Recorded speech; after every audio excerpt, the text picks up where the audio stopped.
नमस्कार दोस्तों 8वां वेतन आयोग को लेकर के एक ही बहुत ही बड़ी अपडेट है। दोस्तों 8वां वेतन आयोग को लेकर के जैसे कि एनजेसीएम के सेक्रेटरी शिव गोपाल मिश्रा जी है और भी जो जेसीएम के नेता है उनसे सरकार के द्वारा अपना प्रस्ताव मांगा गया था। 8वां वेतन आयोग को लेकर के सुझाव मांगा गया था। तो दोस्तों शिव गोपाल मिश्रा जी ने टर्म्स ऑफ रिफरेंसेस को लेकर के सरकार के पास अपनी बातें जो उनका प्रस्ताव है वे सरकार के पास वे दे दिए थे। तो दोस्तों जो टर्म्स ऑफ रिफरेंस को लेकर के एक बहुत बड़ी अपडेट यही है कि सरकार जो जेसीएम के जो नेता के द्वारा जो टर्म्स ऑफ रिफरेंस दिया गया था उनको सरकार के द्वारा मान लिया गया है। और दोस्तों बहुत ही जल्द वेतन आयोग को लेकर के एक बड़ी जो आयोग की गठन को लेकर के एक बड़ी घोषणा सरकार कर सकती है। तो दोस्तों जो जैसे कि शिव गोपाल मिश्रा जी की शुरू से ही मांग है कि 2.86 का फिटमेंट फैक्टर मिलना चाहिए, 51,480 मिनिमम सैलरी कर्मचारियों को मिलना चाहिए। तो दोस्तों जो टर्म्स ऑफ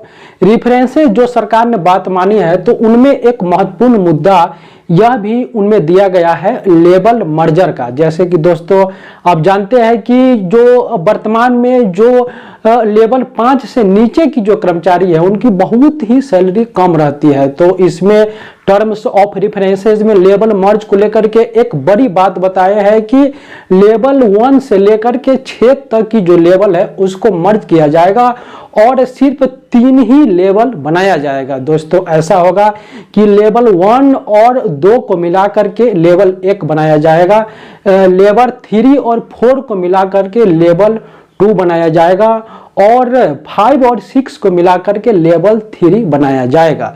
तो दोस्तों इससे जो कर्मचारियों की जो बेसिक सैलरी है उनमें भयंकर इजाफा होने की उम्मीद है।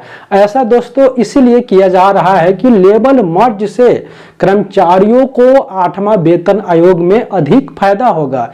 इसलिए एनजेसीएम के सचिव शिव गोपाल मिश्रा जी लेवल मर्ज की मुद्दा को अपने टर्म्स ऑफ रेफरेंसेज में उठाए हैं। दोस्तों उम्मीद है कि लेवल मर्ज की जो बात है यह सरकार के द्वारा जरूर मान लिया जाएगा, क्योंकि यह वेतन आयोग का बहुत ही यह बेसिक सी मांग है। इसके अलावा दोस्तों लेवल मर्ज में बहुत सारी समस्याएं आएगी, सरकार के ऊपर आर्थिक बोझे पड़ेगा, क्योंकि लेवल मर्ज होने से कर्मचारियों की सैलरी में इजाफा होगा तो इससे सरकार के ऊपर वित्तीय बोझ पड़ने की संभावना है। तो दोस्तों इसको लेकर के पूरी तरह से आश्वस्त है कि लेवल मर्ज होगा और कर्मचारियों की सैलरी में इजाफा किया जाएगा। ऐसे ही दोस्तों आपने हाल फिलहाल में एक न्यूज सुना होगा कि भारत की अर्थव्यवस्था दुनिया की 4थी अर्थव्यवस्था बन गई है और यह जापान को पीछे छोड़ दिया है अर्थव्यवस्था के मामले में। तो दोस्तों भारत इतना सक्षम तो अब हो गया है कि अपने कर्मचारियों को 8वां वेतन आयोग में अधिक फायदा दे सके। बाकी दोस्तों लेवल मर्ज पे वित्तीय बोझ को लेकर के आपकी क्या राय है आप भी कमेंट करके बताइएगा। और शिव गोपाल मिश्रा जी ने जो टर्म्स ऑफ रेफरेंसेस में और भी बहुत सारी मांगे को उन्होंने दिए हैं, जैसे कि बेसिक प्लस डीए को मर्ज करिए उसके बाद फिटमेंट फैक्टर लगाइए। ऐसा यह होता था कि बेसिक के ऊपर फिटमेंट फैक्टर लगा देने से कर्मचारियों को अधिक फायदा नहीं होगा, इसलिए मिश्रा जी ने यह मांग की है कि बेसिक को डीए में मर्ज करिए उसके बाद फिटमेंट फैक्टर दीजिए ताकि कर्मचारियों को महंगाई से थोड़ी सी राहत मिले। और भी एक महत्वपूर्ण बिंदु है जिनके बारे में यह बताया जा रहा है कि सरकार ने इसको स्वीकार कर लिया है फैमिली यूनिट को लेकर के। शिव गोपाल मिश्रा जी ने 7वां वेतन आयोग का उदाहरण देते हुए बताया कि 7वां वेतन आयोग 8वां वेतन आयोग से बहुत ही अलग है। जो 7वां वेतन आयोग में जो भी मांगे एवं शर्तें दिया गया था उनमें 3 सदस्य को एक परिवार में शामिल किया गया था, लेकिन दोस्तों इसमें एनजेसीएम के नेताओं की मांग है कि इस बार 5 सदस्य को एक परिवार में शामिल करिए और उसको जो उनके पेरेंट्स है माता पिता है उनको भी शामिल करिए। तो दोस्तों यही खुशखबरी है कि सरकार ने इस बात को भी मान ली है कि फैमिली यूनिट्स में इंक्रीज किया जाएगा और एक परिवार में 5 सदस्यों को काउंटिंग किया जाएगा। तो दोस्तों इसको लेकर के भी कर्मचारियों को अधिक फायदा मिलने की उम्मीद है फैमिली यूनिट्स में इंक्रीज होने के बाद।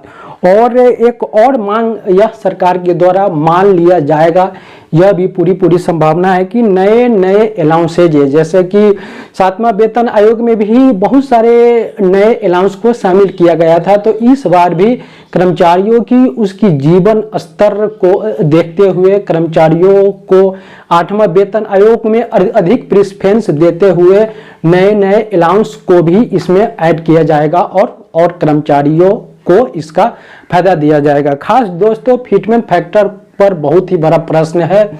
यही उम्मीद जताया जा रहा है कि शिव गोपाल मिश्रा जी ने भी यह मांगा है कि फिटमेंट फैक्टर 2.86 फिटमेंट फैक्टर मिलना चाहिए। लेकिन दोस्तों, एक सूत्रों से यह खबर आ रही है कि सरकार के द्वारा जो फिटमेंट फैक्टर मानने की संभावना है वह दोस्तों 1.92 फिटमेंट फैक्टर देने की पूरी संभावना है, जिससे कि जो बेसिक सैलरी है 18,000 से बढ़कर 34,560 रुपया मिनिमम बेसिक सैलरी हो जाएगी। दोस्तों 1.92 फिटमेंट फैक्टर दिया जाएगा। अगर इससे भी कम अगर फिटमेंट फैक्टर दिया जाता है तो कर्मचारियों को फायदा नहीं होगा। खासकर हालांकि जो 7वां वेतन आयोग है उसमें 2.57 की फिटमेंट फैक्टर दिया गया था, तो इसमें जेसीएम के नेताओं और कर्मचारियों की यही संभावना है कि इसमें 2.57 से अधिक की फिटमेंट फैक्टर मिलना चाहिए।